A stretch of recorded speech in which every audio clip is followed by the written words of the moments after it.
Dan setelahnya baru diadakan tanya jawab. Ya, jadi ada waktu tanya jawab di akhir sekitar 15 menit. Sebelumnya dari tim Juleha dan sebelumnya lagi setengah jam dari saya. Baik ikhwas sekalian, ini memang termasuk program yang diadakan oleh kampus karena ingin mahasiswa-mahasiswi kita, berikut juga saudara-saudara kita kaum muslimin bisa paham agama dengan baik, yang mana kita hadirkan pada setiap bulan para ulama Timur Tengah. Kalau kemarin itu rencananya kita hadirkan dari Saudi, ya Dr. Nahar Al-Utaibi, tentang sifatul hajj, tata cara haji, tentang qadarullah.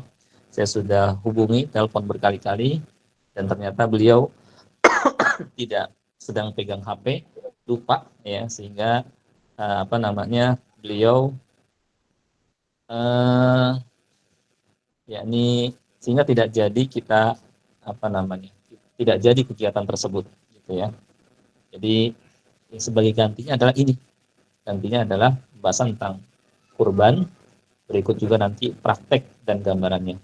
Dan sebelum dimulai juga sekedar informasi bahwa kampus Islam Darul Quran was Sunnah masih membuka kesempatan bagi antum dan antuna sekalian yang ingin bergabung menjadi mahasiswi kampus Islam Darul Quran was Sunnah, bahwa kita masih membuka kesempatan, ya, sampai bulan Juni angkatan ke-7, dan lebihnya kampus kita itu hanya hari Sabtu, ya, dari pagi sampai sore, ditambah kajian bersama ulama Timur Tengah yang diadakan sebulan sekali, disiapkan penerjemah para dosen kampus Islam Darul Quran was Sunnah itu.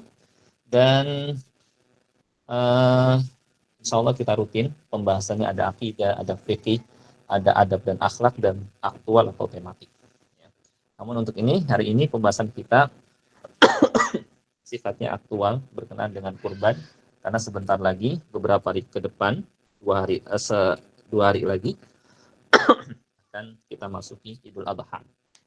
Baik, mungkin langsung saja, ikhwas sekalian, udhiyah atau dalam bahasa kita yang disebut dengan kurban, yang bentuk jamannya adhahi, adalah hewan yang disembelih pada hari raya Idul Adha, ya, pada hari raya Idul Adha.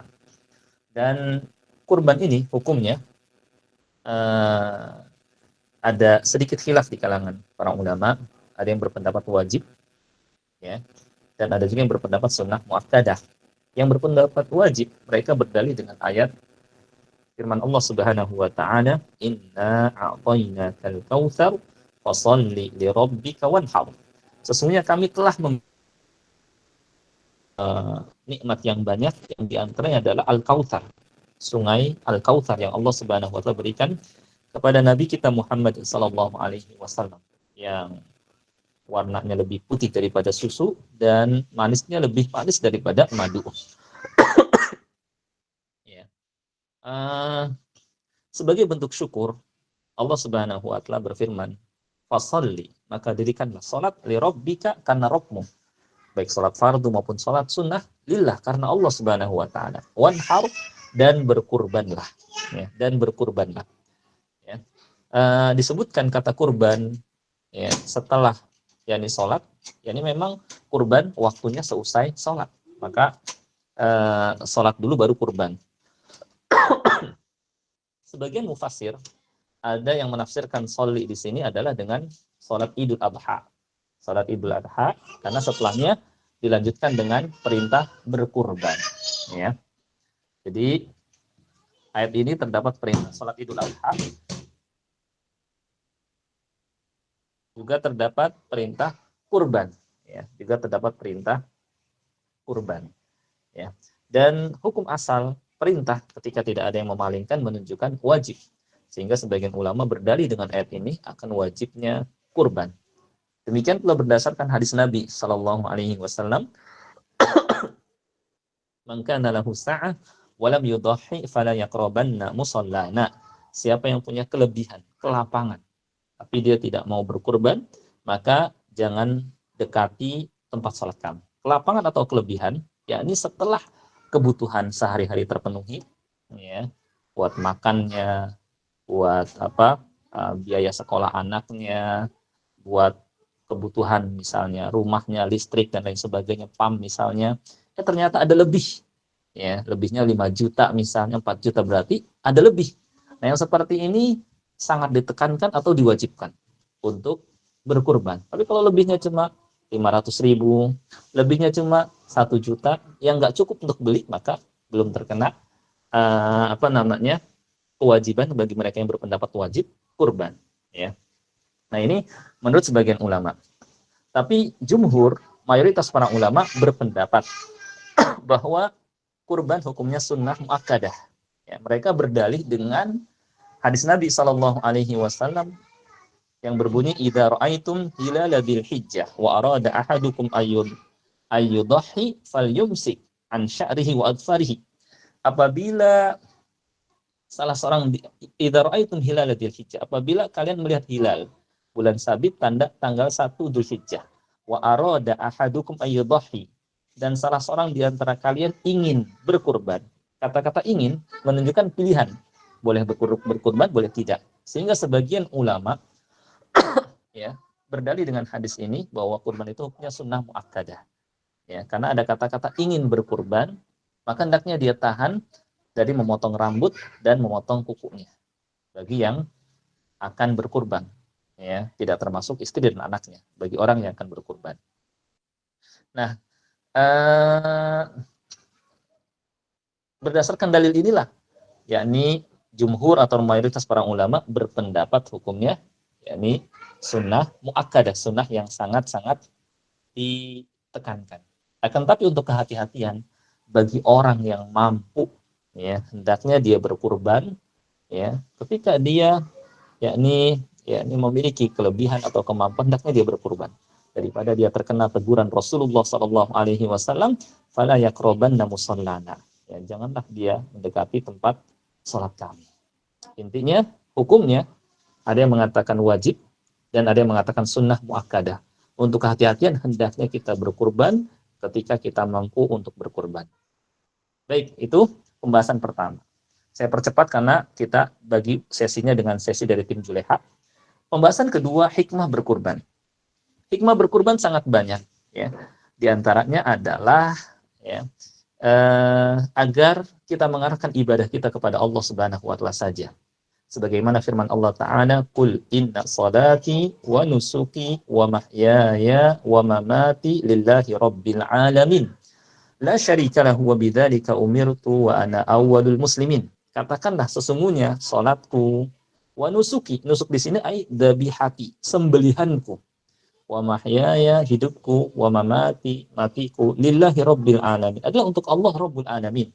La syarikalah, tidak ada sekutu baginya, wa bidzalika umirtu, itulah yang diperintahkan kepadaku, wa ana awwalul muslimin, dan aku termasuk orang-orang, dan aku orang yang pertama muslim.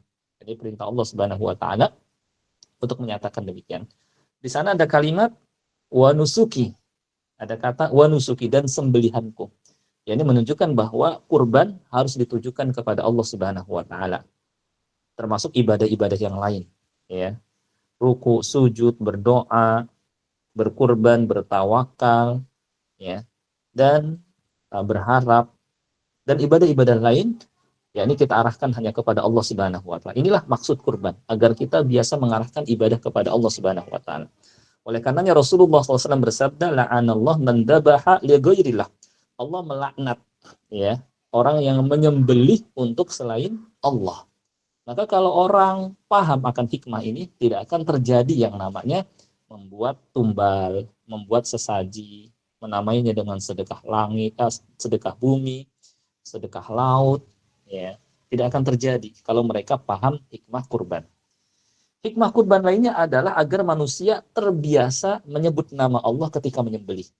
Sebagaimana firman Allah Ta'ala, وَلِكُلِّ أُمَّةٍ جَعَلْنَا مَنْسَكًا liyadhkuru smallah ala ma razaqahum min bahimatil an'am. Dan bagi setiap umat kami syariatkan kurban agar mereka terbiasa menyebut nama Allah, membaca bismillah pada hewan ternak yang Allah Subhanahu wa taala karuniakan kepada mereka. Jadi agar mereka biasa kalau mau motong baca bismillah.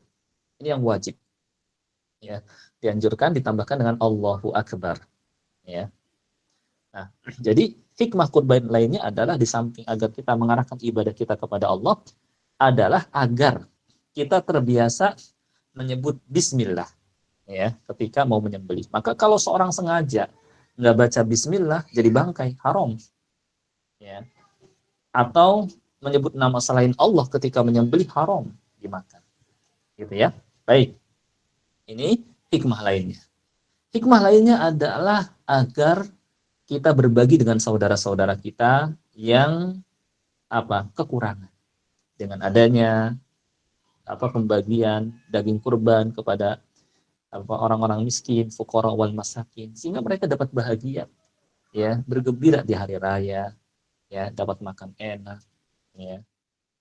Di samping itu juga sebagai bentuk syukur kita kepada Allah Subhanahu wa taala. Makanya Allah berfirman, "Inna a'tainakal kautsar fasholli li rabbika wanhar."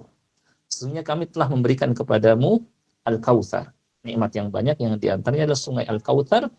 Fasholli, maka dirikanlah salat li rabbika, karena Rabbmu, wanhar, dan berkurbanlah. Ya, ini menunjukkan apa?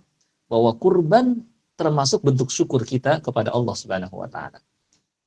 Di samping itu juga hikmah lainnya adalah untuk menghidupkan sunnah abil anbiya, bapak para nabi, yaitu Nabi Ibrahim alaihissalam yang mencontohkan kurban. Mana beliau dimimpikan menyembelih anaknya.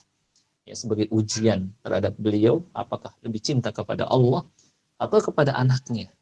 Ternyata Nabi Ibrahim alaihissalam bisa lolos dari ujian ini sampai siap menyembelih anaknya. Kemudian Allah ganti dengan kabsh, hewan kibas, kambing yang besar, ya, kata Allah, inna hadza lahuwal bala'ul mubin. Ini adalah ujian yang sangat-sangat nyata. Sehingga karena Nabi Ibrahim alaihissalam wafa, melaksanakan semua perintah Allah, ya, mampu memikul amanah, maka Allah Subhanahu wa taala menjadikan beliau imam. Inni ja'iluka linnasi imama. Sesungguhnya aku menjadikan engkau sebagai imam, ya, bagi seluruh manusia. Dan Allah perintahkan Nabi kita Shallallahu Alaihi Wasallam untuk mengikuti, yakni Nabi Ibrahim alaihissalam. Allah berfirman, "Anittabi' millata Ibrahim hanifa wa ma kana minal musyrikin." Ikutilah millah, ajaran agama Nabi Ibrahim, dan beliau tidak termasuk orang-orang musyrik, dan seterusnya. Ya. Nah, ini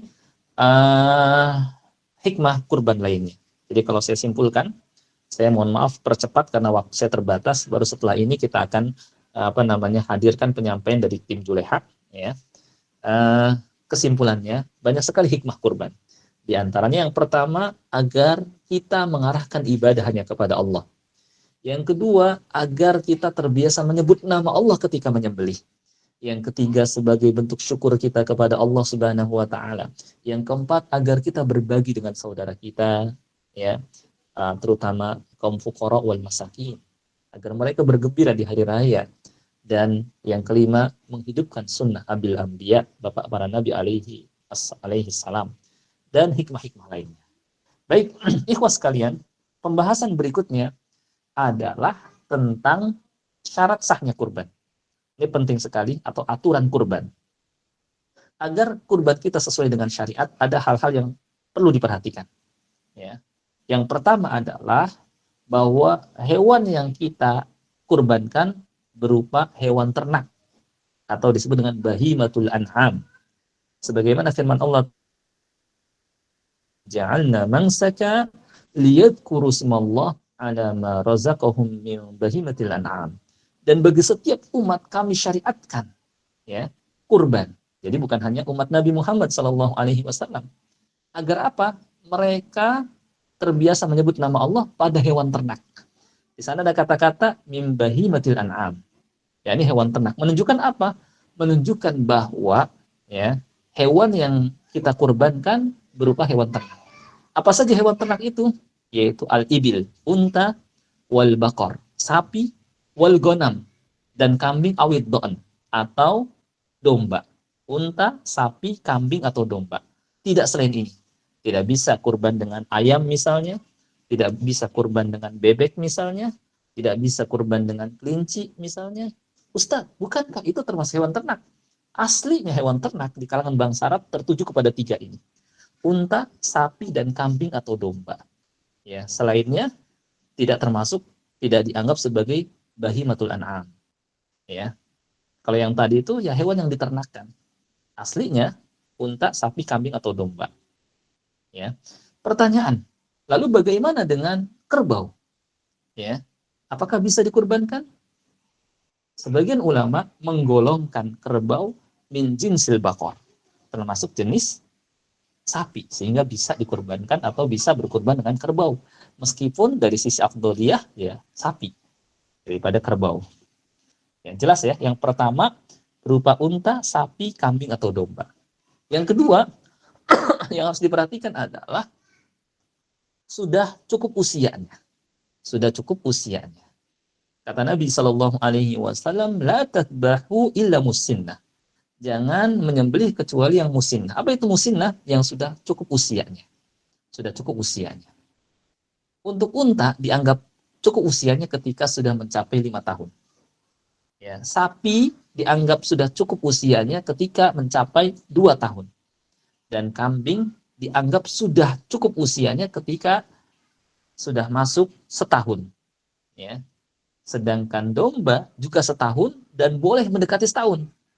Misalnya ya 11 bulan, 10 bulan, 9 bulan, 8 bulan, 7 bulan, minimal kata sebagian ulama 6 bulan.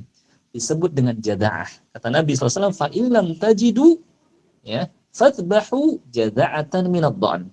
Kalau kalian tidak memperoleh ya yang musinnah, yang sudah cukup usianya, maka silahkan menyembelih domba yang jada'ah, mendekati setahun. Jadi untuk domba ada boleh kurang dari setahun. Adapun kambing tetap setahun. Unta 5 tahun, sapi 2 tahun. Domba setahun dan boleh mendekati setahun.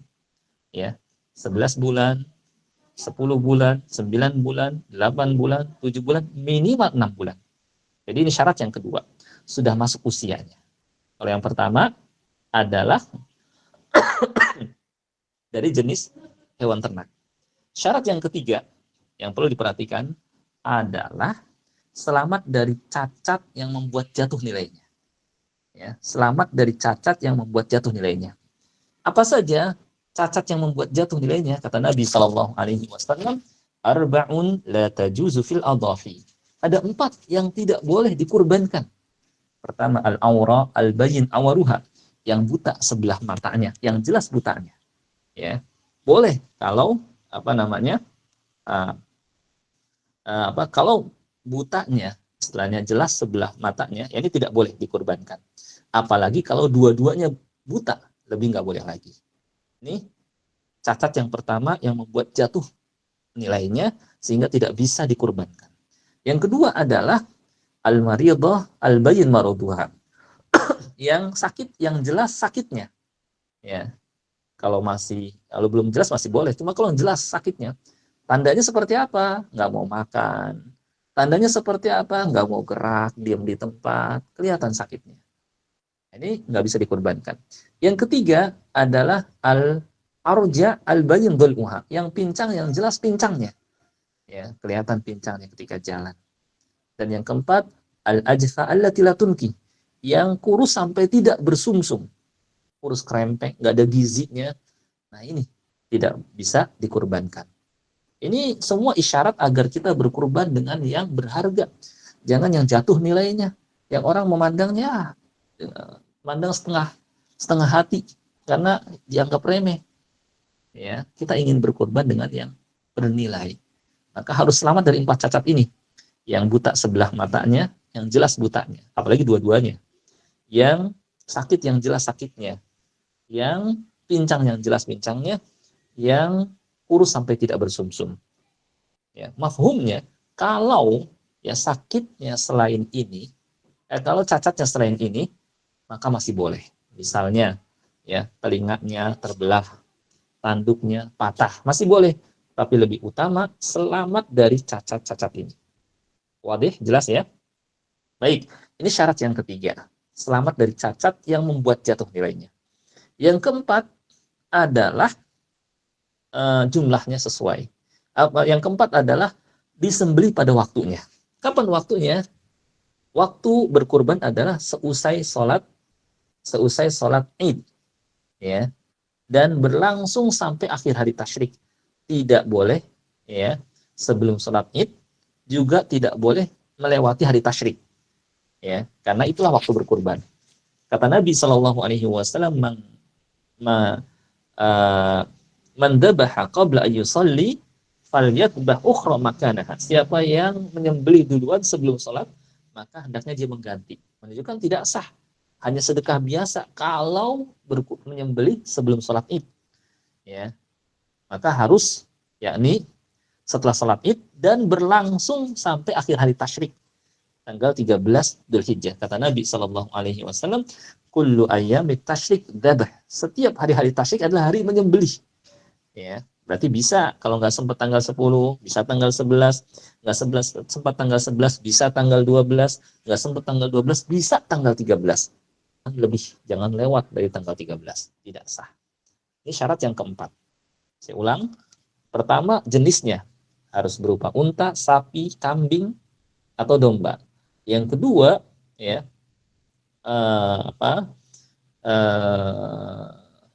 yang kedua tadi apa tuh? Yang kedua harus cukup usianya, sudah masuk usianya. Unta 5 tahun, sapi 2 tahun, kambing setahun, dan domba setahun atau mendekati setahun. Yang ketiga harus selamat dari cacat yang membuat jatuh nilainya. Yang keempat harus disembelih pada waktunya, dan yang kelima adalah jumlahnya sesuai. Kambing mewakili keluarga, ya, satu keluarga, ini tidak dari beberapa keluarga. Jadi tidak bisa untuk kambing patungan dari beberapa orang, ya. Tapi cukup satu kambing, satu keluarga. Tidak juga dalam satu keluarga istrinya kurban, anaknya pada kurban, cukup kepala keluarganya kurban, maka semua dapat bagian pahala. Makanya ketika menyembelih kita membaca Bismillahi Allahu Akbar, Allahumma hadza an fulan wa ahli. Ya Allah, ini dari fulan dan keluarganya, gitu ya. Baik, berikutnya kalau untuk yang bisa patungan adalah unta dan sapi dari 7 orang. Tidak lebih, boleh kurang. Tidak lebih, tidak sampai misalnya unta atau sapi sampai 1 RT, ya, satu perusahaan karyawan semuanya nyumbang untuk beli sapi, ya, itu hanya sedekah biasa, ya. Jadi batasnya 7 orang dan boleh kurang, misalnya hanya 6 orang, hanya 5 orang, hanya 4 orang, dan sama saja boleh mungkin di antara mereka ada yang menutupi kekurangannya, biar nanti yang kurangnya sama saya, ya, atau mungkin dengan dinaikkan harganya sepakat, nggak ada masalah dua-duanya, ya. Nah, ini yang harus diperhatikan dalam kurban, jumlahnya harus sesuai. Nah, inilah 5 yang harus diperhatikan dalam kurban, ya, jenisnya unta, sapi, kambing atau domba, usianya harus sudah masuk, kemudian selamat dari cacat yang membuat jatuh nilainya, keempat disembelih pada waktunya, dan jumlahnya harus sesuai. Baik, sedikit lagi, hanya tinggal 5 menit lagi, setelah itu mungkin kita akan undang dari tim Juleha, ya. Setelah ini, hal lain yang perlu kita ketahui terkait dengan tauzi al-udhiyah atau tauzi al-adhahi. Bagaimana distribusi hewan kurban? Kata Nabi Shallallahu Alaihi Wasallam, ulu wadakhiru watasodaku. Silahkan makan, silahkan simpan, dan sedekahkanlah, ya. Jadi dalam distribusi hewan kurban, orang yang kurban berhak dan boleh, ya, makan. Pesan misalnya kepada panitia, nanti tolong untuk saya minta berapa bungkus, kalau bisa nggak usah nyusahin panitia, saya minta ininya, minta itunya, ya, repotan, udah bilang aja, saya minta 5 bungkus misalnya. Nanti buat dia, kemudian dia buat kasih tetangga, kemudian dia bisa kasih temennya, atau kasih kerabatnya kalau tinggal dekat, gitu ya. Nah, ini orang yang berkurban berhak makan. Kemudian juga warga sekitar juga berhak makan, termasuk panitia. berhak makan. Ya. Oh, panitia nggak boleh makan, kata siapa? Panitia berhak makan, ya, berhak makan. Kemudian jangan lupa watasaddaqu, sedekahkan kepada fuqara dan masakin. Ya, ini karena memang prioritas mereka. Kalaupun disedekahkan semua juga nggak ada masalah, sehingga orang yang berkurban tidak makan nggak ada masalah. Karena memang mereka lebih prioritas, cuma berhak yang berkurban untuk makan, dan warga sekitar juga berhak, panitia juga berhak, gitu ya. Kemudian masalah lain terkait dengan kulit. Bagaimana cara mengatasinya? Tinggal tawarkan siapa yang siap untuk menerimanya. Di antaranya ada yang siap, maka itu urusan dia.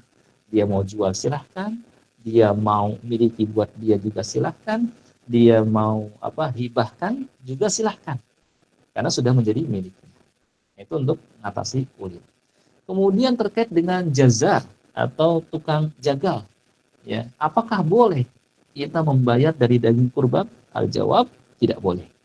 Ya, tidak boleh kita kasih daging kurban sebagai bayaran. Tapi kalau kita kasih sekedar karena dia seperti yang lainnya, nggak ada masalah. Kita kasih daging kurban tapi tidak sebagai bayaran. Kemudian dari mana kalau gitu? Buat tukang jagal, dari biaya operasional bisa dikasih kepada tukang jagal. Tidak dari daging kurban sebagai bayaran. Jadi tidak ada yang dipakai buat bayaran dan tidak ada yang dijual belikan. Semuanya untuk didistribusikan. Dan kurban pun boleh dalam keadaan sudah dimasak ataupun dalam keadaan mentah. Dua-duanya boleh. Diterangkan oleh Lajnah Daimah bahwa dua-duanya boleh. Ya. Dulu pernah ada usulan dari mantan gubernur Jakarta, ya, Pak Anies Baswedan. Beliau menyarankan kalau daging kurban, kalau bisa dikali-kali dimasak oleh koki hotel. Kemudian undang orang-orang miskin supaya mereka merasakan makanan orang-orang kaya yang biasa tinggal di hotel. Bagus, nggak ada masalah. Intinya dua-duanya boleh. Ya, mau sudah dimasak, mau mentah. Kalau mentah kan orang seleranya masing-masing. Dia maunya digulai, silahkan. Maunya direndang, silahkan. Maunya di sop, silahkan. Jadi karena orang-orang beda-beda selera, silahkan. Dua-duanya boleh. Masalah lainnya, boleh tidak orang non-muslim, ya, menerima daging kurban? Ada yang tahu? Boleh tidak orang non-muslim menerima daging kurban?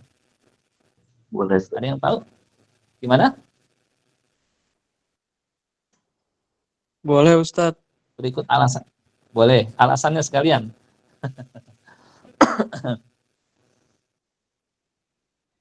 Tidak ada larangan ya? Boleh. Ya, betul. Betul. Yang rajih boleh. Yang benar adalah boleh. Gitu ya. Kenapa? Berdasarkan firman Allah Ta'ala, la yanhakumullah anil ladina lam yuqatilukum fid din wa lam yukhrijukum min diyarikum tabarruhum wa tuqsitu ilaihim innallaha yuhibbul muqsitin. Allah tidak melarang kalian berbuat baik, berlaku adil terhadap orang-orang yang tidak memerangi kalian dan tidak mengusir kalian dari kampung halaman. Ya, sesungguhnya Allah menyukai orang-orang yang berlaku adil. Ya, menunjukkan ya, karena mereka tidak memerangi kita, mereka tidak mengusir kita dari kampung halaman, maka nggak ada masalah kita kasih kepada mereka. Yang tidak boleh adalah kalau kafirnya kafir harbi yang memerangi Islam dan kaum muslimin seperti Yahudi, ini nggak boleh kita kasih. Jadi kafir itu ada 4 golongan. Pertama, kafir dhimmi yang tinggal di wilayah Islam, bayar pajak kepada pemerintah, mendapatkan perlindungan dari pemerintah Islam. Kita nggak boleh sakiti. Yang kedua adalah kafir mu'ahid atau mu'ahad, yang ikat perjanjian damai dengan kaum muslimin, ya, maka tidak boleh kita ganggu. Kemudian juga kafir mustakmin atau mustakman, yang minta keamanan, ya, juga tidak boleh kita ganggu, kita berbuat baik kepada mereka. Yang tidak boleh kita berbuat baik adalah kafir harbi yang memerangi kita dan mengusir kaum muslim dari kampung halaman mereka, seperti orang Yahudi. Nggak boleh kita kasih. Ya, maka kalau kafir tadi, dhimmi, mu'ahid, dan mustakmin, boleh kita kasih daging kurban. Gitu ya. Jelas semuanya? Baik, ini ada satu lagi masalah penting yang saya ingin sampaikan. Setelah itu mungkin saya akan serahkan kepada tim Juleha. Ya, karena terpaksa saya harus tambah sedikit lagi nih Karena penting juga setelah kita tahu distribusi hewan kurban, yang berikutnya adalah adzakah. Yani bagaimana menyembelih. Ingat, yang disembelih ketika bagian yang kita potong ketika kita menyembelih ada 4, ya. Pertama wadajain, pertama dan kedua, 2 urat leher, ya, yang mengapit di leher. Yang kedua adalah hulkum, atau apa hulkum, ya, saluran pernafasan atau tenggorokan. Dan yang keempatnya adalah mari, yakni saluran makanan atau kerongkongan. Empat ini hendaknya kepotong, ya, itu ya. Empat ini hendaknya kepotong, ya. Kalau tidak bisa, minimal menurut sebagian ulama 3 dari 4 itu. 3 itu bisa 2 urat leher dan 1 tenggorokan, atau 2 urat leher dan 1 kerongkongan, atau kerongkongan dan tenggorokan dan 1 urat leher. Minimal 3 dari 4 menurut sebagian ulama. Kalau tidak salah Syekh Abdullah Tayyar. Sedangkan menurut yang lain seperti Imam Ahmad dan Syafi'i adalah minimal kerongkongan dan tenggorokan. Ya. Kerongkongan, saluran makanan, tenggorokan, saluran pernafasan. Sedangkan menurut madhab Abu Hanifah adalah 2 urat leher dan 1 tenggorokan. Mana yang lebih rajih? Yang lebih rajih insya Allah adalah yang lebih cepat mematikan. Menurut sebagian peneliti, bahwa yang lebih cepat mematikan adalah 2 urat leher dan 1 tenggorokan. Ya, 2 urat leher dan 1 tenggorokan. Maka ini lebih didahulukan, meskipun lebih utama 4-4-nya kepotong. Jelas ya? Jelas? Lebih utama 4-4-nya kepotong, tapi kalau tidak minimal 3 dari 4 ini. Yang terakhir, ya, setelah itu kita undang tim Juleha, ya, dalam menyembelih, ya, jangan lupa baca Bismillah, Allahu Akbar, ya. Baru kemudian kita potong 4 ini, ya, 2 urat leher, tenggorokan, saluran pernafasan dan kerongkongan. Yang terakhir, adab dalam menyembelih, hendaknya kita tidak menyembelih dengan yang kurang tajam atau tumpul.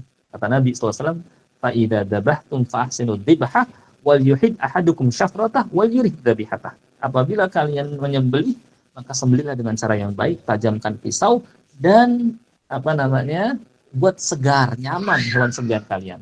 Ya, tajamkan pisau dan ingat, asah jangan di depan hewan. Itu yang pertama. Yang kedua, ya, jangan juga kita menyembelih di hadapan hewan-hewan. Ya, sama aja membunuh 2 kali. Yang ketiga, jangan menguliti atau memotong bagian badannya sebelum nyawanya hilang.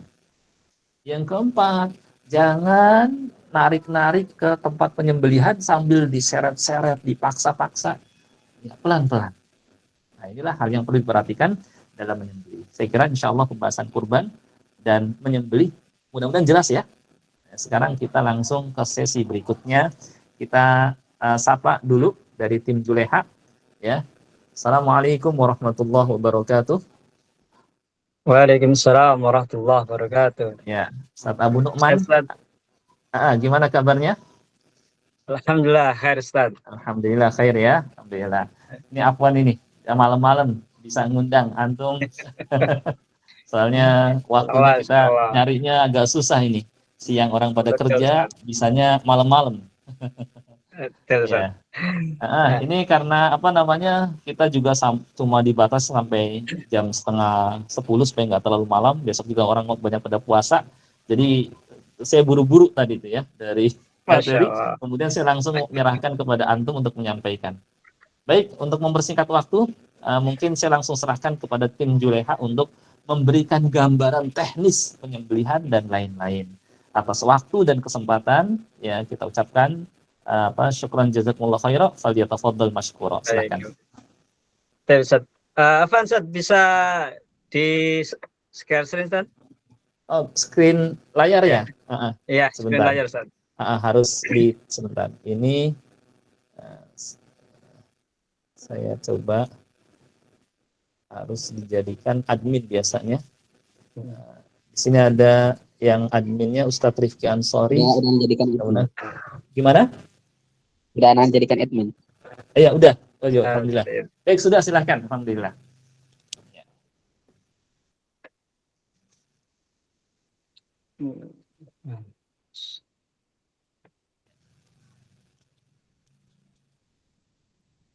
belum muncul Ustaz.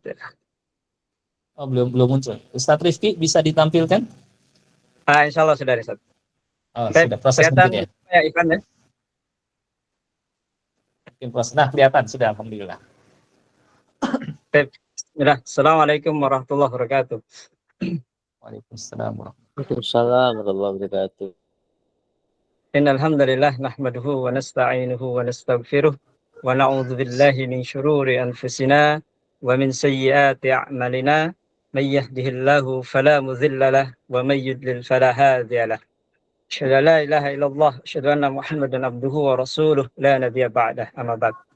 Alhamdulillah pada malam hari ini saya diberikan kesempatan untuk berbagi terkait dengan teknis penyembelihan. Namun sebelumnya izinkan kami menyampaikan bahwa kami dari tim Juleha Bekasi Raya dan teman-teman mengamanahi saya sebagai ketua umum akan sedikit memaparkan terkait dengan teknis penyembelihan yang terkhusus di dalam kegiatan Idul Kurban. Baik,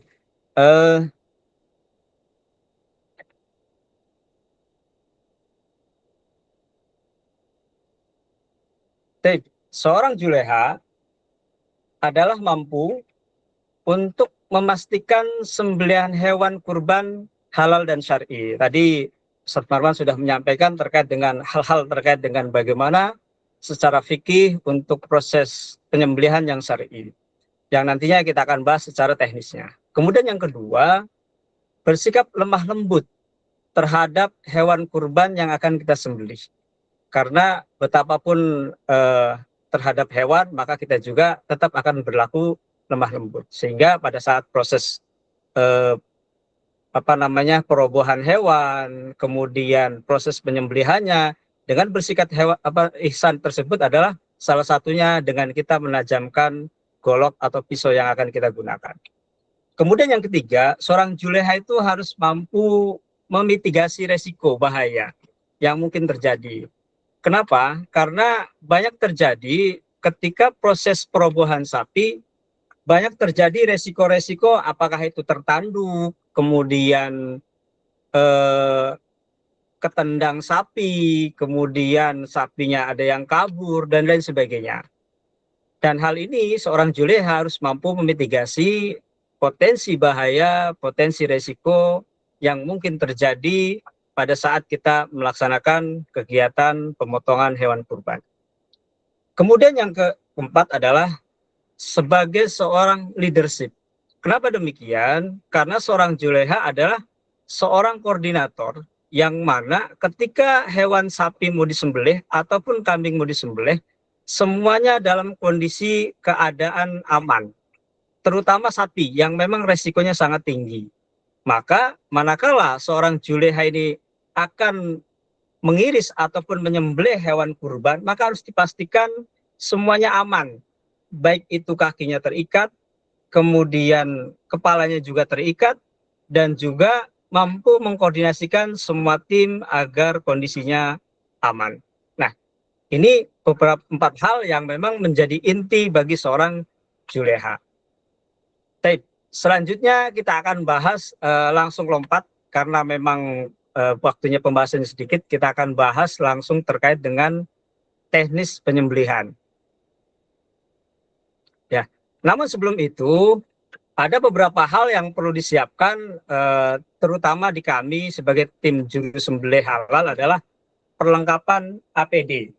Yang mana hal-hal yang perlu disiapkan adalah safety boot, kemudian ada sarung tangan baja atau anti sayat, yang ini posisinya di sebelah kiri. Kemudian juga sarung tangan anti licin ya, anti licin untuk memegang pisau. Kemudian juga apron untuk melindungi darah dari percikan darah ya ke baju kita. Kemudian juga ada kacamata safety yang mana ini melindungi mata kita manakala darah ketika memancar itu muncrat ke mata kita. Ini untuk melindungi. Kemudian penutup kepala ini bisa diganti dengan topi atau peci dan lain sebagainya. Karena kalau menggunakan helm ini biasa kita pakai di saat di RPH ataupun pemotongan-pemotongan yang berskala industri. Kemudian juga masker. Nah, ini juga penting tadi terkait dengan muncratnya darah, menghindari muncratnya darah untuk agar tidak mengenai hidung ataupun mulut kita. Karena memang kadar ataupun kandungan darah banyak mengandung asam.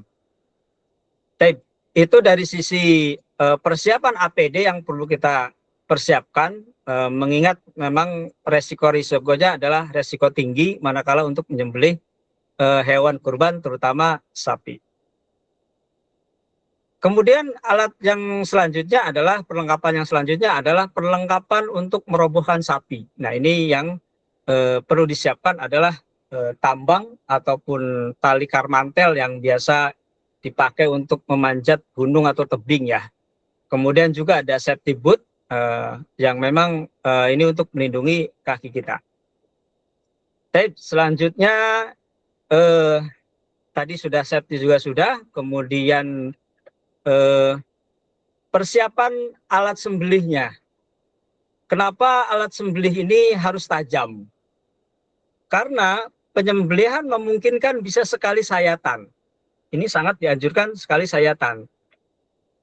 Bagaimana dengan golok tumpul atau pisau tumpul? Memungkinkan penyembelihan menjadi lebih berat dan harus berkali-kali sayatan.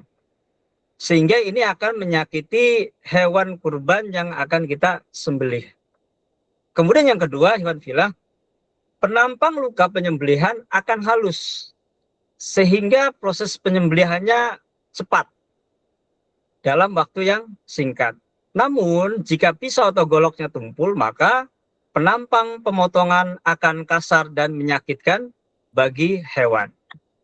Kemudian yang selanjutnya, faktor pembukaan darah yang terjadi di pembuluh darah 2, yaitu wadah jain, ini akan teraktivasi sehingga pengeluaran darahnya menjadi lancar. Namun halnya, manakala pisau atau goloknya tumpul, maka akan mengaktifkan faktor pembekuan darah. Dan ini akan terjadi kemampatan. Nah, ini menjadi faktor sapi untuk proses kematiannya menjadi lama. Maka manakala kita melihat proses kematiannya lama, lebih dari 7 menit, itu sangat memungkinkan jalur darah, yaitu 2 wadah jainnya adalah mampet.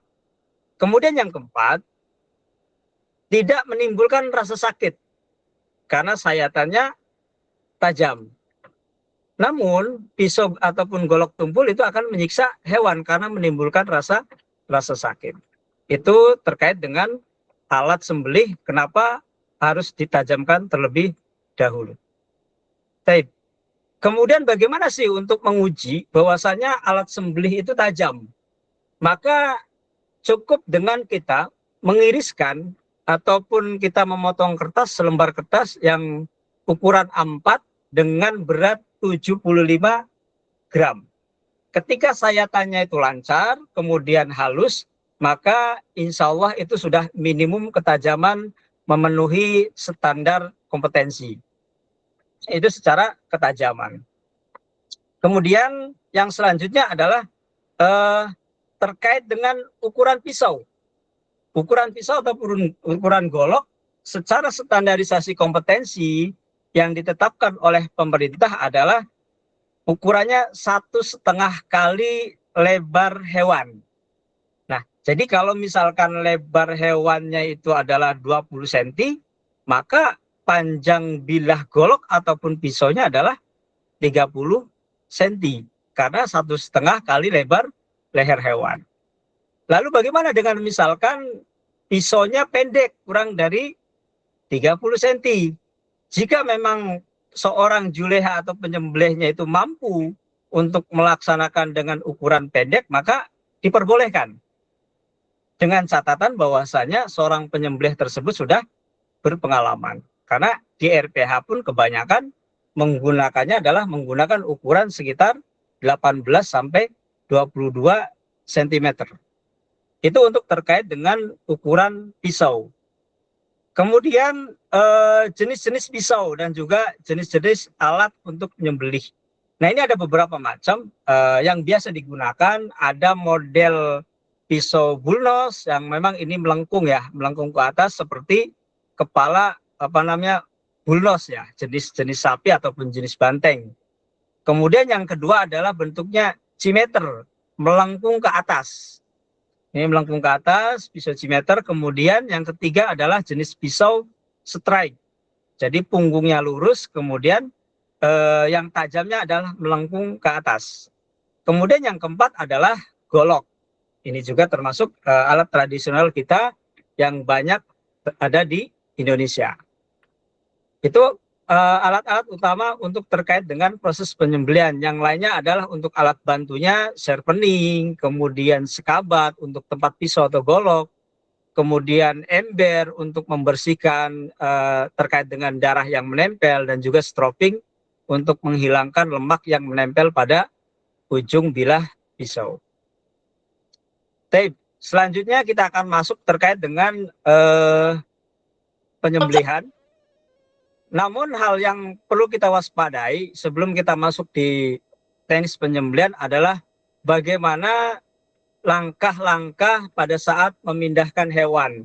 Yang ini juga banyak terjadi kecelakaan, sapinya kabur, kemudian talinya putus, itu juga banyak terjadi. Maka ada 4 hal yang harus kita perhatikan agar keamanannya terjaga. Yang pertama adalah pastikan tali keluh ataupun tali tapuknya itu kuat, tidak rapuh. Maka untuk lebih amannya adalah didobel. Karena biasanya oleh pedagang itu tali tapuknya adalah tali tapuk yang sudah tahunan. Yang ini sangat memungkinkan talinya rapuh dan mudah putus. Oleh karenanya, sebelum kita menuntun sapi, maka pastikan tali keluhnya masih kuat atau tidak. Kemudian yang kedua, tali kekang untuk menuntunnya tidak terlalu pendek. Ini mengantisipasi manakala sapinya berontak. Kemudian yang ketiga, tuntun sapi pada tali keluhnya, jangan pada tali kekangnya. Karena kekuatan kita ataupun kelemahan sapi ada pada tali keluhnya. Kemudian yang keempat adalah utamakan nuntun sapi minimal 2 orang agar menjaga keamanan. Itu terkait dengan proses menuntun sapi. Dan selanjutnya kita akan langsung bahas terkait dengan teknis penyembelihan, karena kalau kita bahas tentang handling dulu juga waktunya tidak cukup, maka kita akan bahas langsung terkait dengan proses penyembelihan. Sebelum melakukan penyembelihan, maka ada 5 hal yang harus dipastikan agar keamanannya terjaga. Seorang juleha terjamin keselamatannya.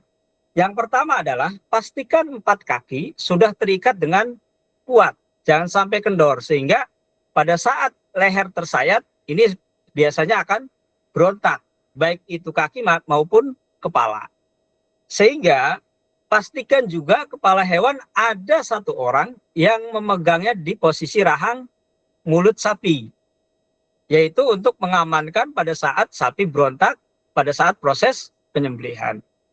Kemudian yang keempat, pada sapi-sapi yang gelambirnya panjang ataupun besar, maka tarik gelambir ke atas agar kencang oleh 1 orang yang posisinya adalah berada di sebelah kanan seorang penyembelih. Sehingga leher sapi menjadi kencang dan tegang. Ini membantu proses penyayatan menjadi lebih mudah. Kemudian yang keempat, posisi penyembelih di belakang leher hewan. Dengan posisi yang kelimanya adalah posisi kuda-kudanya kaki kiri di depan dan kaki kanan sedikit tarik ke belakang. Kalau misalkan mungkin kita pernah belajar atau melihat orang-orang belajar bela diri, maka ini adalah kuda-kuda terkait dengan bela diri, sehingga posisinya menjadi lebih kuat dan proporsional badannya menjadi aman. Selanjutnya terkait dengan lokasi.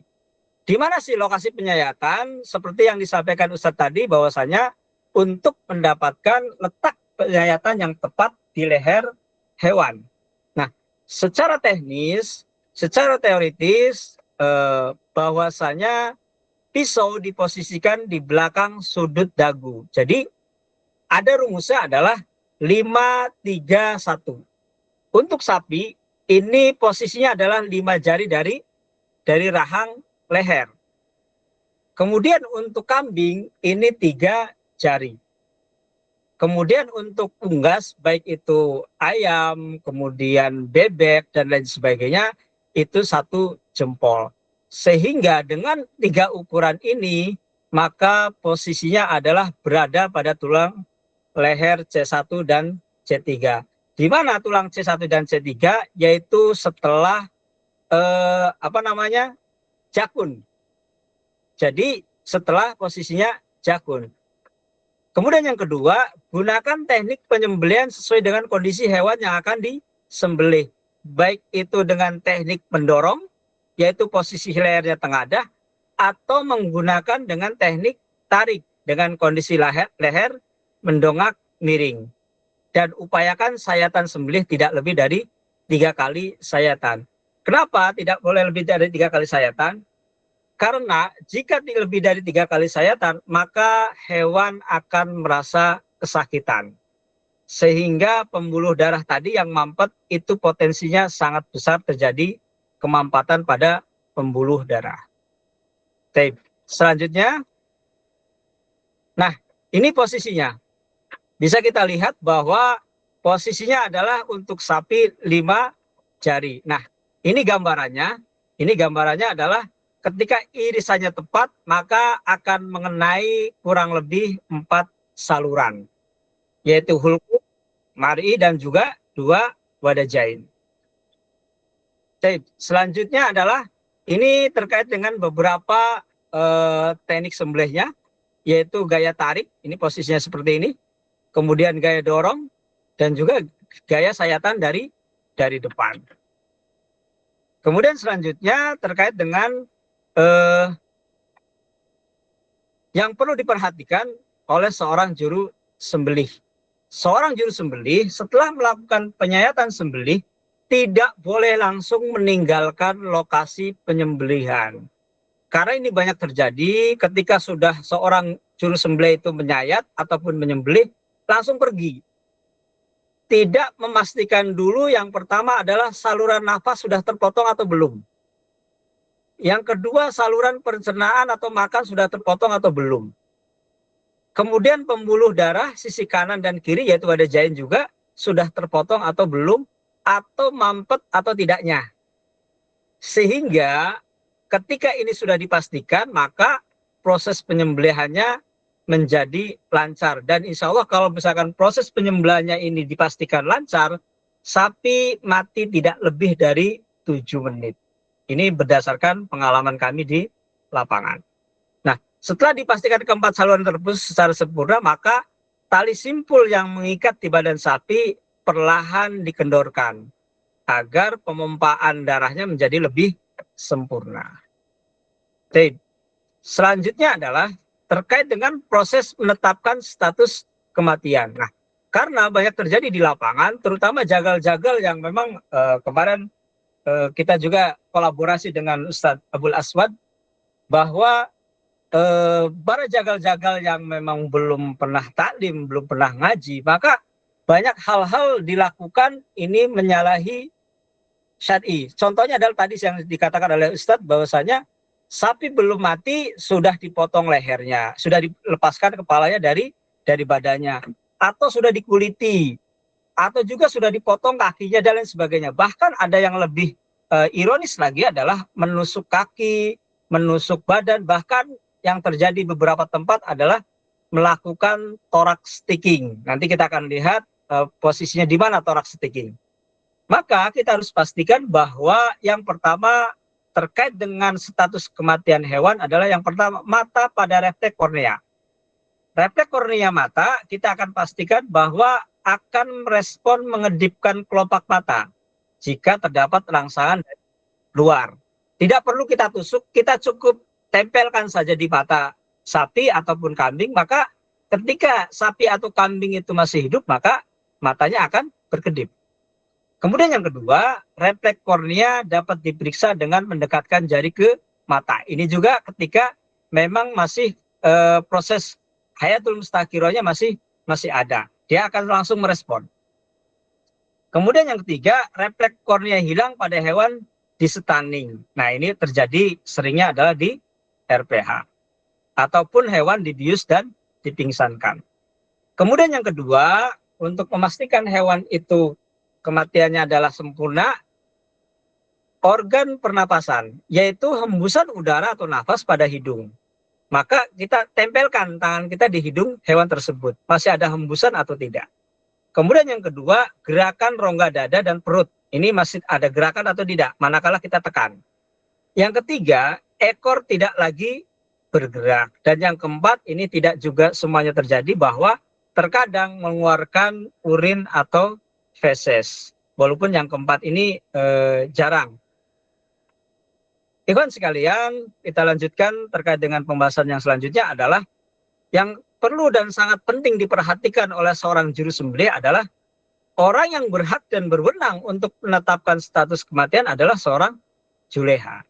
Kemudian juru sembelih wajib melarang perlakuan apapun selama hewan masih menunjukkan tanda-tanda kehidupan. Kemudian yang ketiga, juru sembelih halal dapat mempersilahkan petugas yang akan menangani hewan yang sudah disembelih setelah hewan dinyatakan mati sempurna. Dan juga jangan melakukan tusuk di dada atau thorax sticking, yaitu tusuk pada jantung. Ini banyak dilakukan untuk mempercepat kematian. Namun ini sangat kita larang. Kenapa? Karena bisa jadi proses penyembelihannya, kematiannya bukan karena sembelihan, akan tetapi karena jantungnya yang memang kita tusuk sehingga proses pemompaannya jadi tidak berfungsi. Nah, ini contohnya. Jadi selain disembelih, maka pisau ditusukkan kepada jantung. Beda halnya dengan penyembelihan unta yang memang di dekat jantung, karena agak kesulitan jika direbahkan. Itu proses beda halnya dengan proses penyembelihan dengan unta. Jadi hindari tusuk jantung pada hewan kurban. Baik. Selanjutnya ini terkait dengan itu beberapa hal terkait dengan proses penyembelihan pada titik-titik yang memang kita harapkan proses penyembelihannya adalah menjadi sempurna. Kemudian ada beberapa video yang insya Allah nanti saya coba share screen.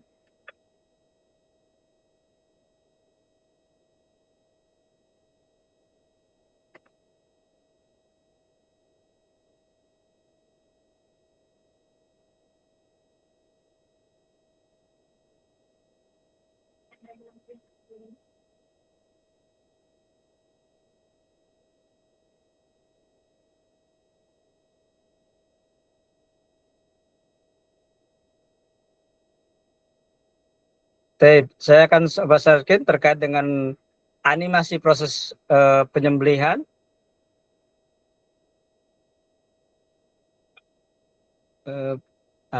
Ini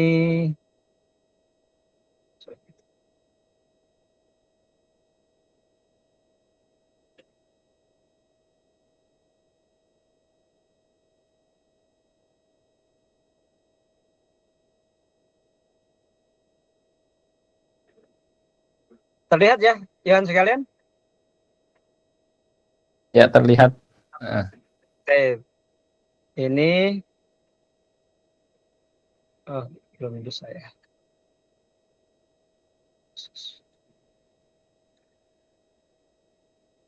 Tidak bisa di-setel.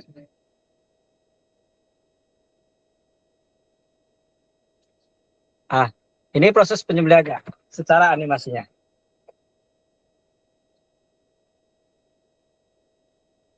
Suaranya kita ulang lagi.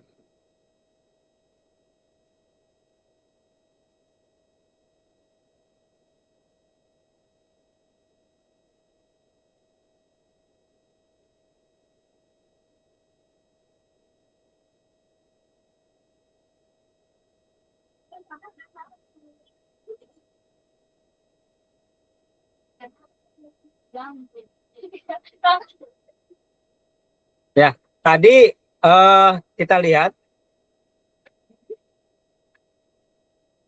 Nah, ini yang memancar ini adalah pembuluh darah wadajain. Jadi manakala dua pembuluh darah ini sudah memancar, maka insya Allah dipastikan keempat jalur sudah terpotong. Sehingga seorang juleha ataupun yang kita menyembelihnya jangan karena semangat terus diiris terus sehingga ini sampai pada mentok tulang. Yang terjadi adalah nantinya goloknya menjadi tumpul bahkan bisa jadi rompal.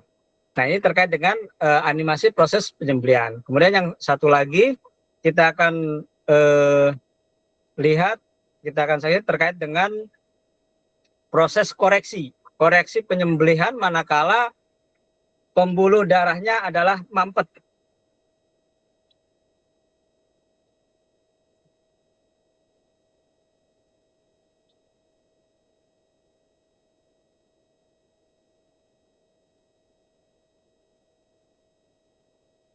Gimana ya Iva? Terlihat ya? Ya, lihat. Oke, baik.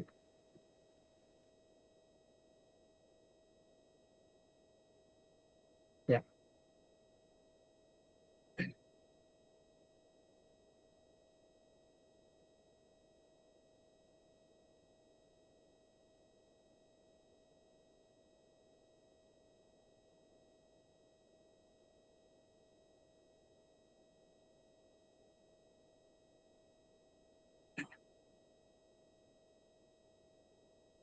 Baik, itu terkait dengan proses penyembelihan. Masih ada waktu Ustaz ya? Masih ada. Baik, saya akan kembali kepada materi di awal karena tadi saya lompat terkait dengan hal-hal yang perlu diperhatikan terlebih kita sebagai seorang panitia kurban. Nah, ini kita akan share terkait dengan materinya sudah terlihat Ustaz ya? Masih proses mungkin. Belum ya.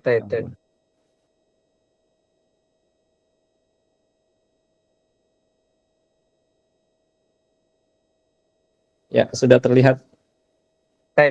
Nah, ini beberapa video kejadian yang memang perlu kita sikapi dan kita antisipasi. Nah, ini proses loading hewan, maka utamanya adalah kita menggunakan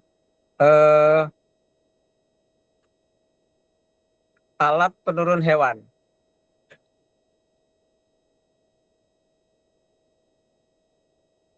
Sehingga jangan sampai hewan menjadi pincang ataupun terluka kakinya pada saat proses unloading dari mobil. Nah, ini pincang, Pak. Nah, ya, ini pincang ininya. Ataupun jangan sampai kita ketendang sapi pada saat proses perobohan. Nah, ini perlu kita waspadai juga. Ataupun talinya ini bisa putus. Mohon maaf, ini videonya belum saya edit jadi miring-miring.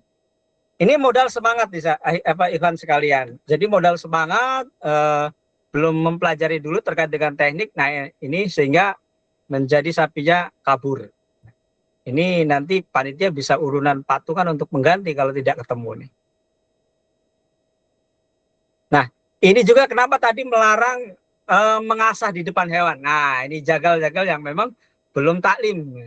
Ini sebelum artinya secara keihsanan dan akhlaknya masih perlu dipertimbangkan. Nah, ini juga terkait dengan persiapan golok ya. Jadi jangan sampai seperti ini. Ini patah.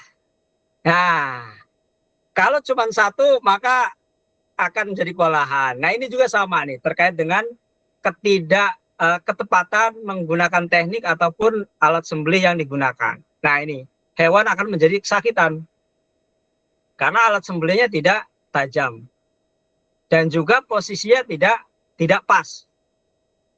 Nah, ya, ini pisau dapur digunakan untuk menyembelih dan kodarolonya tidak tajam juga. Gelambir hewannya tidak ditarik dengan kencang sehingga ini menyusahkan. Ya, ini akan menyiksa hewan.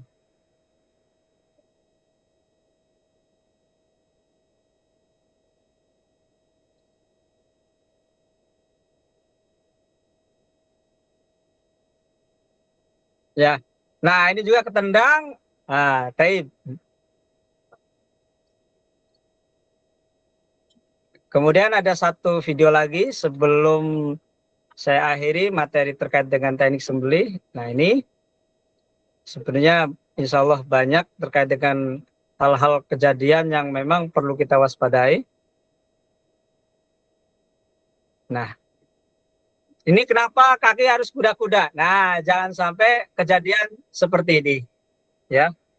Jangan sampai kejadian seperti ini. Kenapa? Karena tidak menerapkan kuda-kuda pada saat proses penyembelihan. Dan yang kedua adalah terkait dengan pakaian, ya. Pakaian, maka kita sesuaikan dan kita kondisikan di lapangan. Ya, bukan berarti kita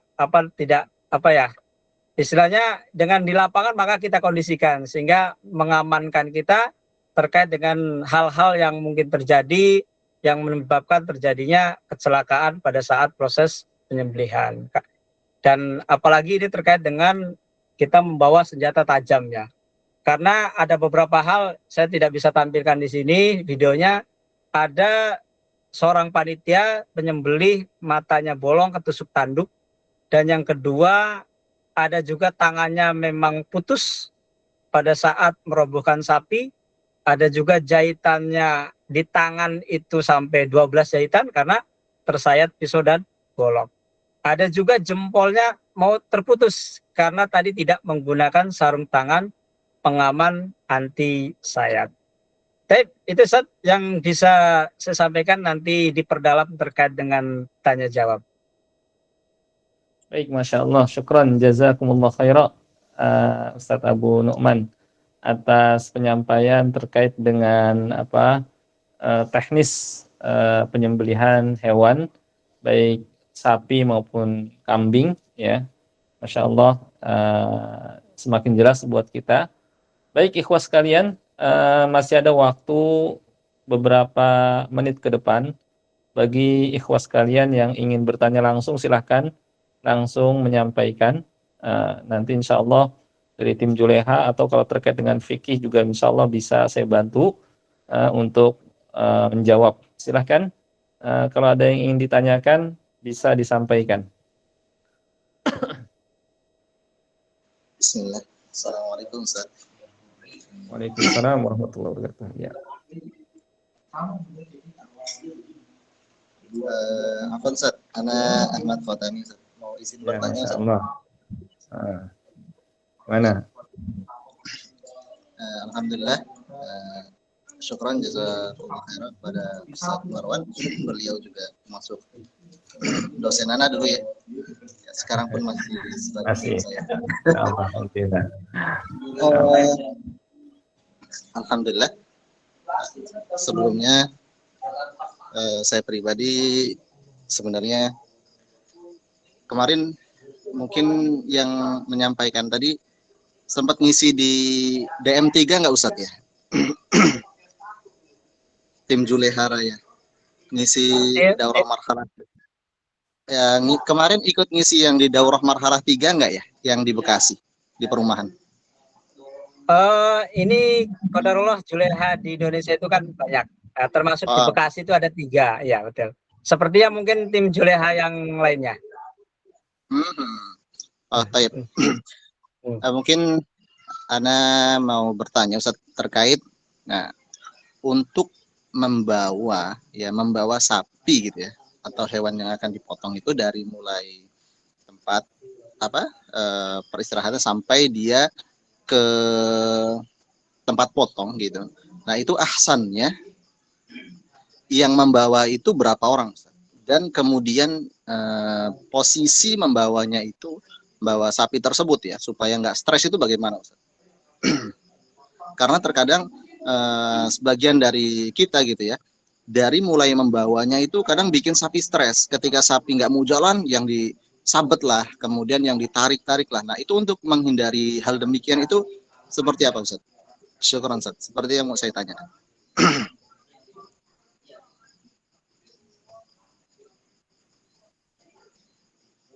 Ini berarti terkait teknis ya.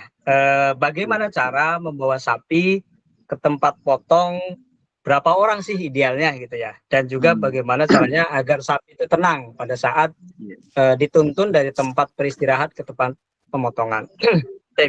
Yang pertama, idealnya adalah 3 orang untuk keamanan.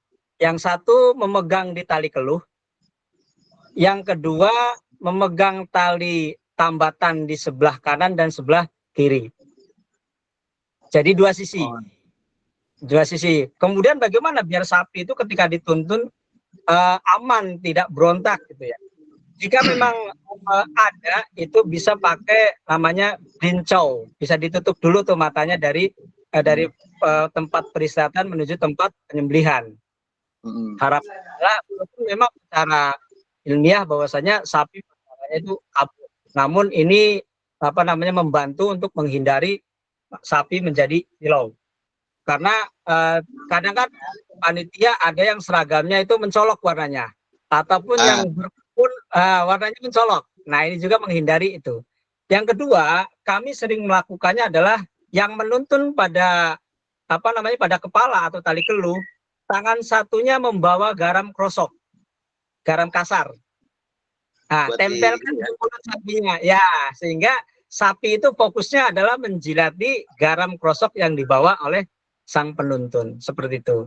Kemudian yang keempat, harapkan bahwasanya panitia itu tidak terlalu berisik menggunakan pengeras suara, karena ini akan mengganggu.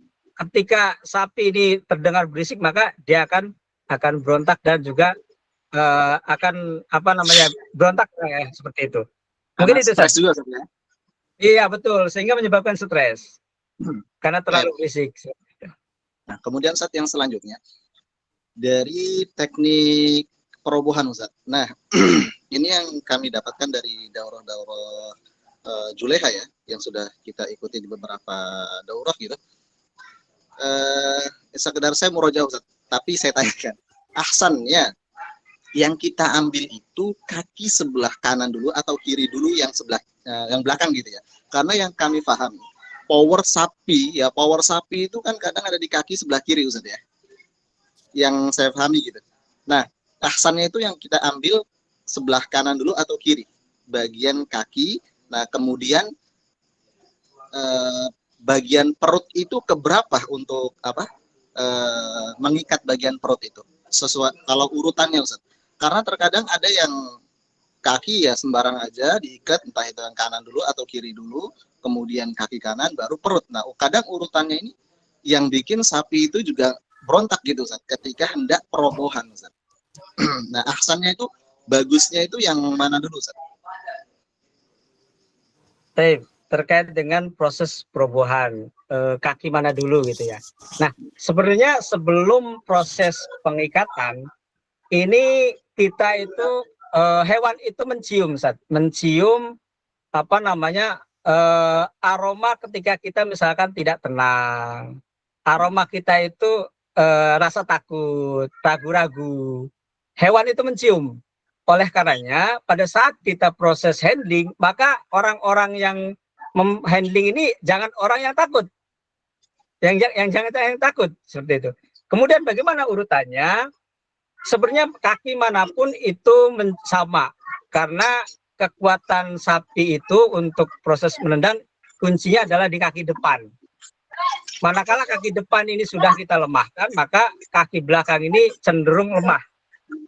Namun kita juga harus waspadai pada saat posisi kuda kaki-kaki sapi. Kalau misalkan yang satu ditarik ke belakang, maka kita harus waspada, kaki mana nih yang ditarik. Kalau misalkan kaki kanan yang ditarik, berarti memungkinkan dia akan menendang dengan kaki kanan. Kalau kaki sapi sebelah kiri belakang itu yang posisinya ke belakang, maka kaki kiri itu yang akan berpotensi menendang. Oleh karenanya, kiri dan kanan pun sama, tinggal kita mau merobohkannya ke sisi kiri atau sisi kanan, terkandung melihat kondisinya gitu ya. Karena kadang-kadang kita merobohkannya di sebelah kanan karena memang kondisinya tidak memungkinkan untuk merobohkan sebelah kiri, seperti itu.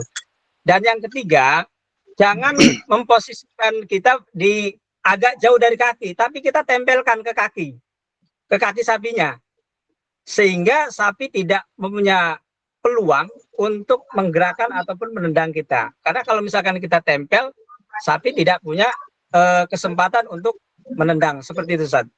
Baik itu sapi kaki depan maupun kaki belakang, maka luruskan dengan posisi kaki sejajar lurus dari samping dan dekatkan dengan tubuh sapi. Seperti itu, Ustaz. Insya Allah. Baik Ustaz, syukran jazakallah khairan Ustaz. Alhamdulillah Ustaz. Jadi Baik. pertanyaan-pertanyaan yang saya sampaikan tadi sudah terjawab semua Alhamdulillah. Ini juga membantu kita Ustaz. Kita Alhamdulillah Baik, malam hari ini saya bersama tim itu sedang meeting Ustaz. Sedang meeting Masya Allah, untuk Masya Allah. jadi kami mendapatkan Baik. amanah untuk berjaga di salah satu masjid gitu kan di tempat kami, dan Alhamdulillah gitu. Kemarin tadi sempat pikirkan untuk mulai dari bawah sampai perobohan itu gimana nih lebih idealnya gitu, karena kita kadang mendapatkan materi dari kita daurah kadang kurang maksimal juga Ustaz. Nah, di waktu ini di malam ini gitu alhamdulillah gitu kita bisa mengikuti, bisa mendengarkan materi tadi ya mulai dari awal. Alhamdulillah. Syukran Ustaz, jazakallah khairan. Baik. Jazakallah khairan. Barakallahu fiikum, ahsanallahu ilaikum. Mohon izin Ustaz untuk matikan kamera.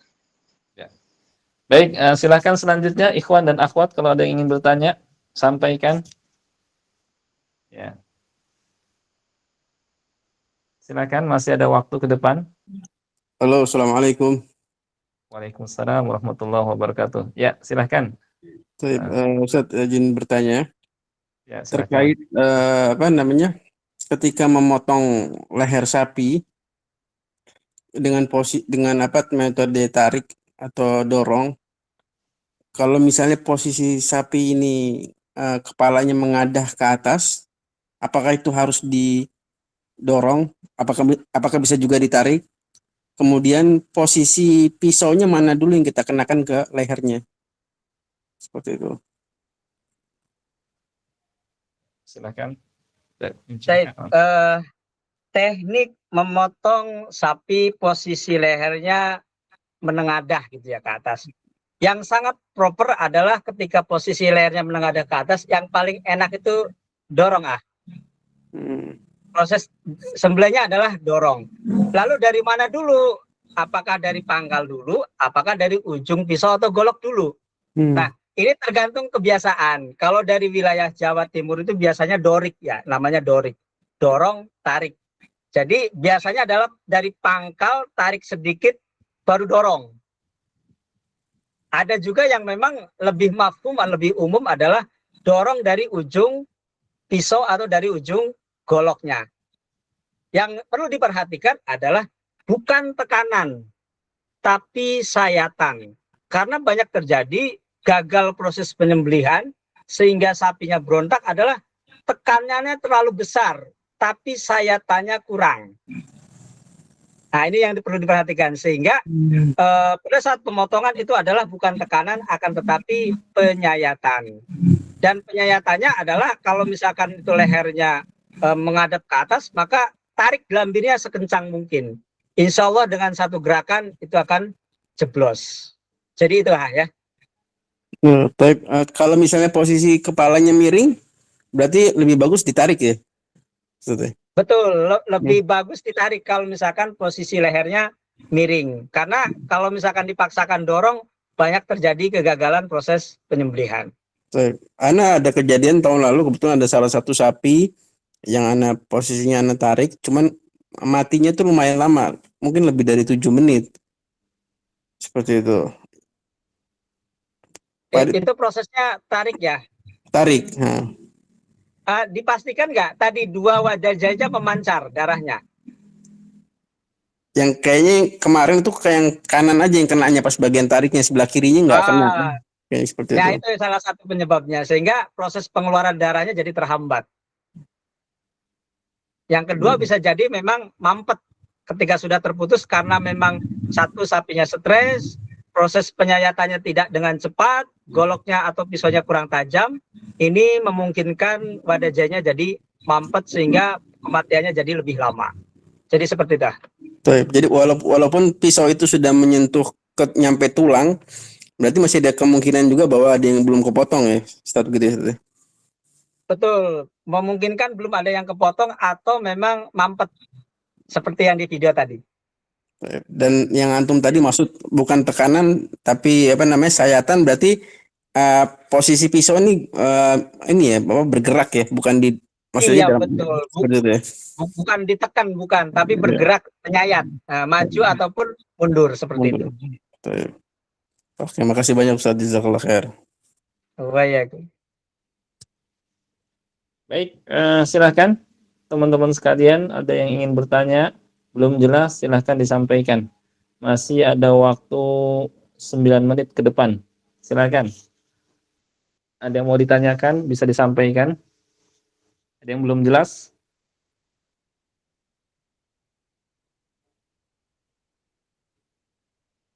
Silahkan. Masih ada waktu.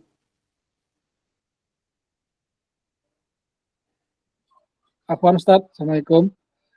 Waalaikumsalam warahmatullahi wabarakatuh. Ya, silakan. Kalau yang jemlihnya ke kidal boleh Ustaz?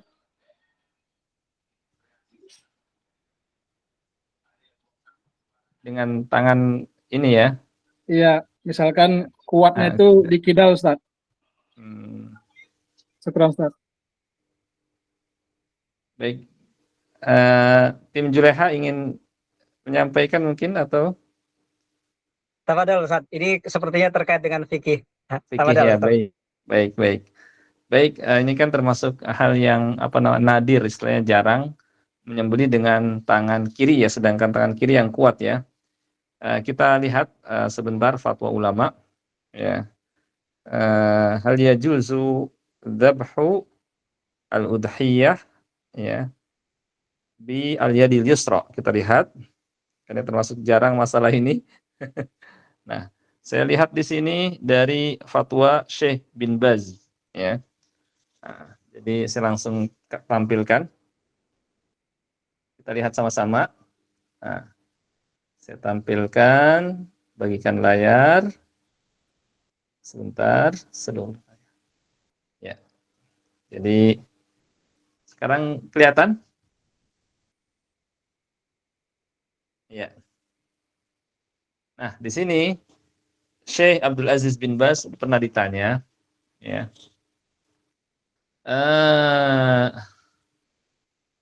Seorang penanya bernama Abdul Razak Ahmad bertanya, binisbah lidzabah fil udhiyah, terkait dengan menyembelih hewan kurban, ana atbah bil yadil yusra. Saya biasa nyembelih dengan tangan kiri khasah. Ya, secara khusus wa ana la ujidu isti'mal yadil yumna, dan saya tidak kurang biasa menggunakan tangan kanan, yakni karena kidal ya. Al-jawab, kata Syekh Abdul Aziz bin Baz, idza dabahta bil yusra ad-dabha syar'i fala ba'sa walhamdulillah. Jika engkau menyembelih dengan tangan kiri ya, sesuai dengan syariat, yakni yang dipotong tadi wadajain atau 2 urat leher ditambah kerongkongan dan tenggorokan, maka nggak ada masalah. Walhamdulillah. Intinya boleh. Jelas ya? Pak Adri, jelas? Bahkan tidak disyaratkan harus dengan tangan kanan. Kalau emang dia lebih, karena kondisinya lebih kuat tangan kiri, maka ya karena kidal nggak ada masalah. Bisa kita lihat lagi di fatwa yang lain, sama jawabannya. Nah, ini fatwa Syekh. Suara saya kedengeran ya? Kedengeran ya? Nah, di sini fatwa Syekh Ibnu Utsaimin ya. Wa qad qala Syekh Ibnu Utsaimin rahimahullah. Syekh Ibnu Utsaimin rahimahullah berkata, la yushtaratu fi dzabhi ay yakuna bil yadil yumna. Tidak disyaratkan ketika menyembelih harus dengan tangan kanan. Bal huwa jaiz bil yadil yumna wa bil yadil yusra. Bahkan boleh pakai tangan kanan atau dengan tangan kiri. Ya. Karena Nabi sallallahu alaihi wasallam yaqul, karena Nabi sallallahu alaihi wasallam bersabda, ma anharad dam wa dzakara asmallahu alaihi faqul. Apa saja yang membuat darah memancar dan disebut nama Allah padanya, maka silahkan makan. Walam yuqayyid dzalika biqaulihi bil yadil yumna, dan beliau tidak membatasi dengan tangan kanan. Lakin la raiba, akan tapi tidak diragukan lagi annahu bil yadil yumna au li'annaha aqwa, karena tangan kanan lebih kuat. Tapi kalau memang kondisi misalnya kebiasaan dan lebih kuat tangan kiri, nggak ada masalah. Baik, jelas ya, Akhi Adri ya? Jelas Ustaz, syukran, jazakallah khairan. Alhamdulillah. Afwan. Baik, ada lagi, masih ada berapa menit ke depan? 4 menit lagi, silakan. Kalau ada yang ingin ditanyakan, baik teknis atau terkait dengan fikih. Ada Ustaz. Ya, silakan. Assalamualaikum Ustaz. Waalaikumsalam warahmatullahi wabarakatuh. Pertanyaannya, apakah pada saat kita menyembelih itu ada yang mengatakan bahwa kalau nggak biasa menyembelih, biasanya dagingnya bau, Ustaz. Apa itu ilmiah atau sekedar asumsi aja? Baik, silakan dari tim Juleha bisa menyampaikan. Ya, Ustaz. Masya Allah, ini memang banyak terjadi pertanyaan manakala kami mengadakan pelatihan. Bahkan tidak hanya belum pernah nyembelih. Bahkan ada sampai yang melontarkan ini doanya nggak makbul katanya. Ada lagi yang menyampaikan ini bukan orang soleh kalau dagingnya bau ketika yang dihasilkan dari proses penyembelihan. Secara ilmiah ini tidak ada korelasinya. Kami mencoba membuktikan bahwasanya antara kaitan daging bau dengan proses penyembelihan itu dari sisi orangnya gitu ya, dari sisi orang penyembelihnya tidak ada kaitannya. Yang ada kaitannya adalah pada saat proses kita screening ataupun pengulitan dan juga proses pemisahan daging, tangan kita tidak hygiene. Ini yang kita buktikan. Artinya apa?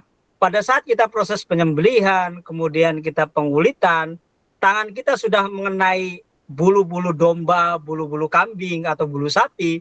Kemudian setelah itu kita memisahkan daging dan tangan tadi yang terkena kulit atau bulu tadi tidak dicuci terlebih dahulu, ini yang menyebabkan bau.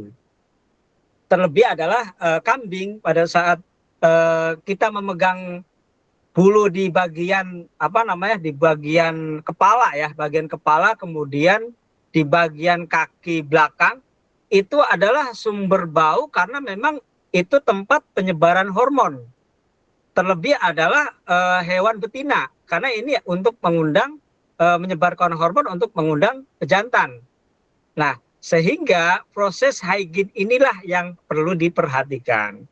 Jadi tidak ada korelasinya antara penyembelihnya belum mahir, kemudian dagingnya jadi bau, ataupun ini bukan orang soleh sehingga dagingnya juga jadi bau, ataupun ada lagi yang memberikan statement bahwasanya ketika aliran darahnya tidak searah dengan nafas, ini juga menjadi bau dan kami buktikan di lapangan tidak ada korelasinya. Dan ini diperkuat dengan tim ilmiah dari Halal Center IPB juga yang sama bahwasanya tidak ada korelasinya. Itu hanya adalah asumsi-asumsi dari masyarakat.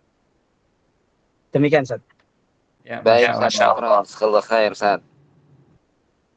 Baik, jazakumullah khairan pertama kita ucapkan kepada ketua dari tim Juleha, Ustadz Abu Nu'man, ya, dan ikhwas sekalian, mahasiswa Kampus Islam Darul Quran was Sunnah dan mahasiswi berikut juga dari masyarakat yang ikut bergabung. Kami ucapkan syukron jazakumullah khairan atas partisipasinya dan mudah-mudahan apa yang kami hadirkan ya bisa bermanfaat, memberikan faedah dan kemudian kita bisa menerapkan ketika kita menyembelih pada saat Idul Adha yang tinggal sehari lagi. Dan sekali lagi kami ucapkan jazakumullah khairan kepada teman-teman sekalian. Mungkin karena waktu sudah masuk waktu akhir ya sampai jam 9.30 dan karena besok juga kita insya Allah akan berpuasa Arafah, maka cukup sampai di sini ya. Kita cukupkan dan kita tutup dengan doa kafaratul majlis. Subhanakallahumma bihamdik asyhadu an la ilaha illa anta astaghfiruka wa atubu ilaik. Ila liqa. Assalamualaikum warahmatullahi wabarakatuh. Waalaikumsalam Waalaikumsalam. Wa iyyakum sama-sama Ustaz. Kalau khairan, Ustaz. Ya, sama-sama.